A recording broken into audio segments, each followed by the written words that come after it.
It began with a rented cottage. Quiet, remote, out of sight.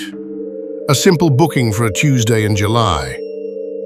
Nothing about the van that rolled up drew attention, not at first. But in the shadows, someone was watching, and what they saw lit a fuse. A chain reaction was set in motion. From the still fields of Norfolk to the cold streets of London, it spread. There were no names spoken, no raised voices, only silent precision.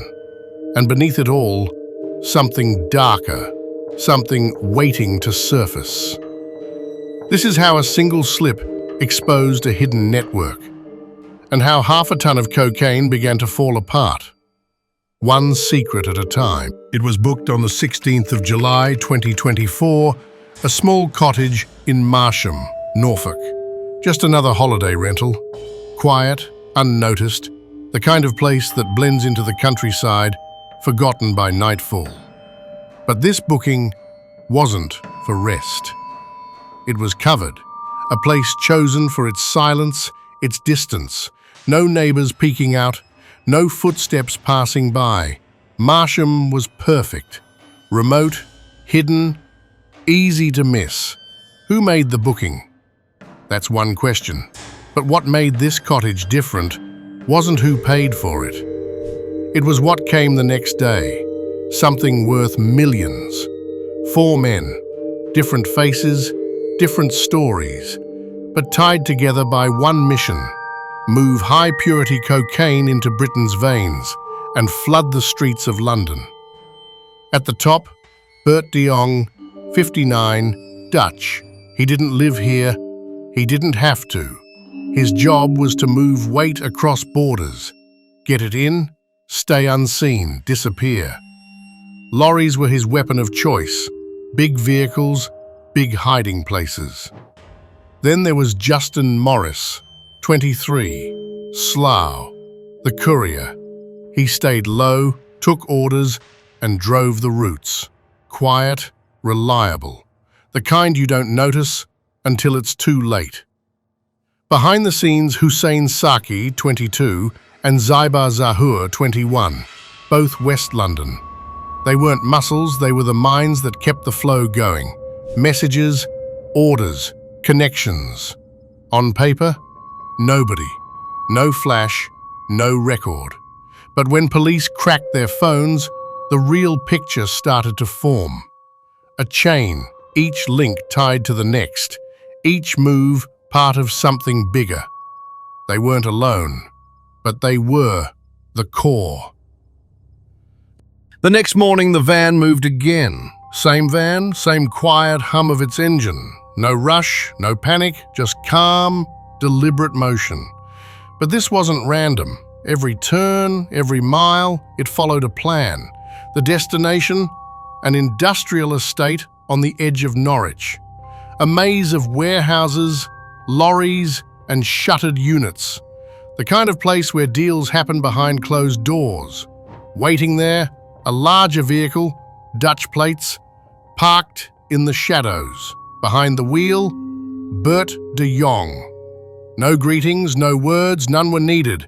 Justin Morris stepped out, walked to the lorry, and lifted 3 cardboard boxes. Ordinary boxes, the kind that could hold anything. He slid them into the van, quick, smooth, no fuss, no mistakes, and then he was gone, driving back toward the cottage.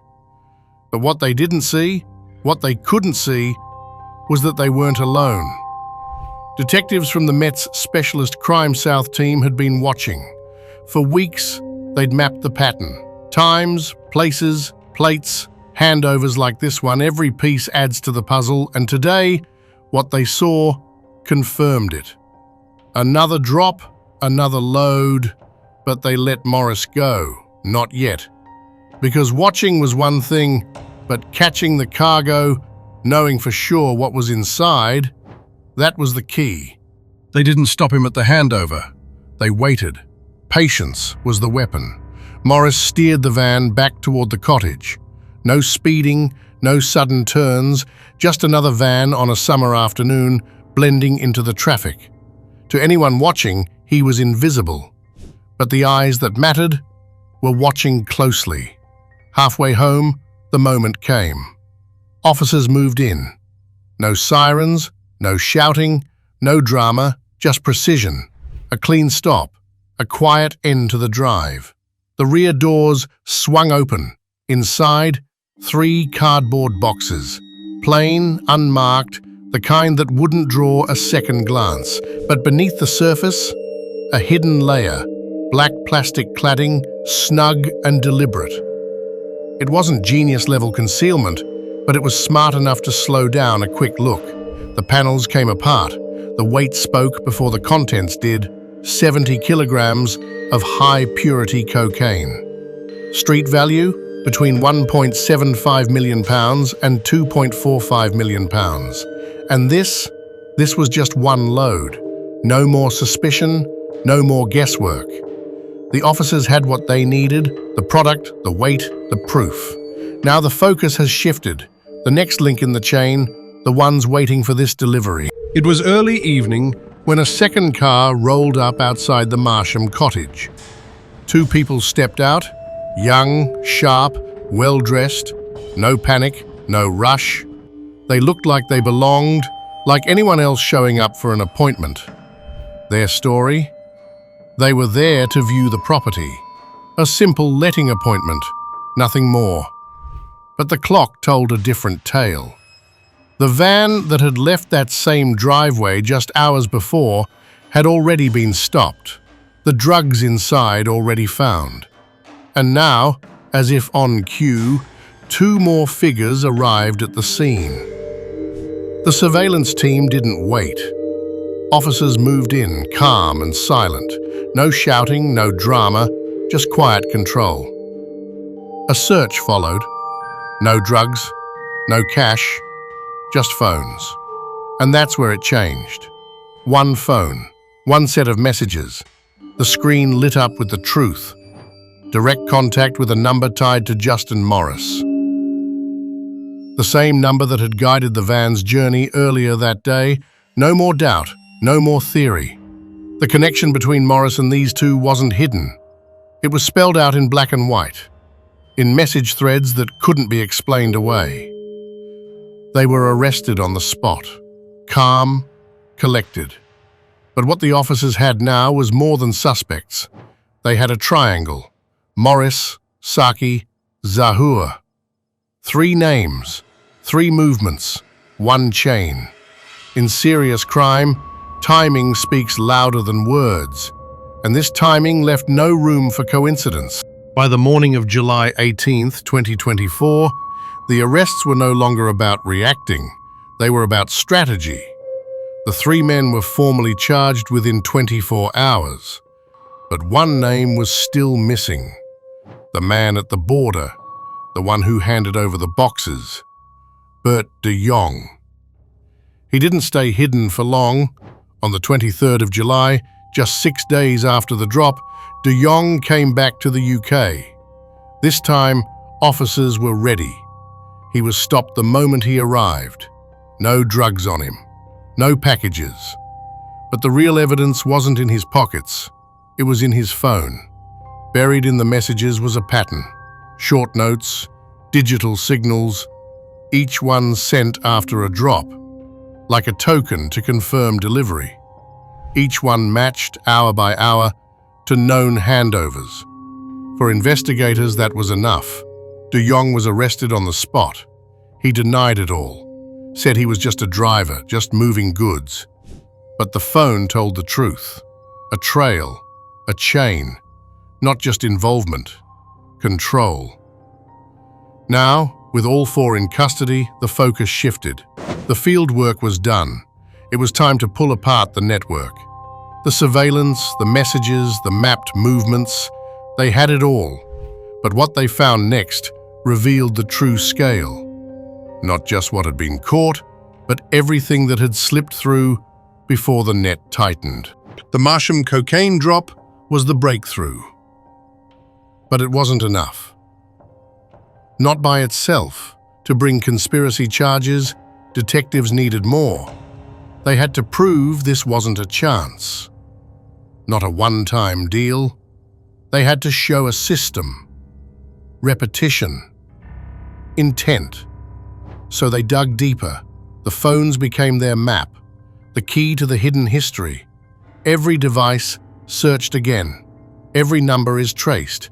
Messages recovered, even the ones the suspects thought were gone forever. Piece by piece, the picture formed. Travel records, patterns. De Jong crossing into the UK, always within days of Morris's movements. Spikes of activity on Saki's phone at just the right moments. A rhythm emerged, the rhythm of the operation. Lorry to van, van to property, and out onto the streets. It wasn't loud, it wasn't sloppy. It was cold, precise.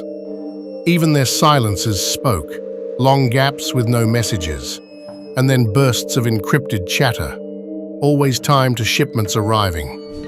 Every detail was backed by evidence: GPS trails, phone logs, surveillance footage.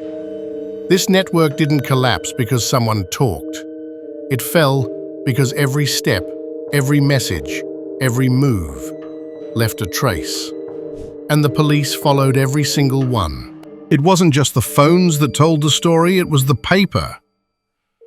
Buried among the evidence were ledgers, clean, simple, and brutally precise. No names, just numbers. Dates, quantities, drop points, payment markers, line after line of hard detail.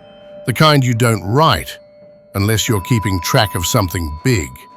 These weren't scraps or casual notes, they were records, logs of what had been moved, when, where. Investigators matched the ledgers to phone data, surveillance, GPS trails, and it all fit.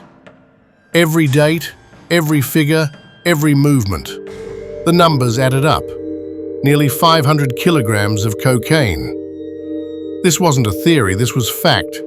Written down in black and white, moved in steady shipments over months. The 70 kilos seized at Marsham, just one shipment in a chain. The cladding hid the boxes, but the truth was there in ink and paper. And in the end, that's what sealed it. The network didn't fall because someone talked. It fell because someone kept track of everything. By Monday 7th, April 2025, the trial began at Kingston Crown Court. 3 men stood accused: Bert De Jong, Hussein Saki, Zybar Zaha. Justin Morris had already pleaded guilty the month before. For 4 weeks, prosecutors laid it out. The surveillance, the messages, the ledgers, a timeline of drops, contacts, and deliveries. A map of nearly 500 kilos moved through Britain's streets. The defense tried to pull them back from the edge. De Jong said he didn't know what was in the boxes, just a driver, nothing more. Saki and Zaha denied they ran anything, claimed coincidence, small roles, wrong place, wrong time. But the weight of evidence was too much. Shared numbers, synchronized movements, the chain was clear. The jury didn't hesitate. Unanimous verdicts, all 3 guilty of conspiracy to import and supply Class A drugs. Saki and Zaha were found guilty of a second charge, conspiracy to supply cocaine. On 19th May 2025, the sentences came down. The judge didn't waste words. This was a network, he said, highly organized, quiet, ruthless, driven by profit, and the harm they caused stretched across London. De Jong, 15 years, the importer, the man at the top of the chain. Saki, 14 years, the coordinator, the link between shipment and street. Morris, 12 years, 6 months, the courier, the bridge from lorry to local supply. Zaha, 6 years, 10 months, the trusted organizer, the silent communicator. 47 years between them. The question remains,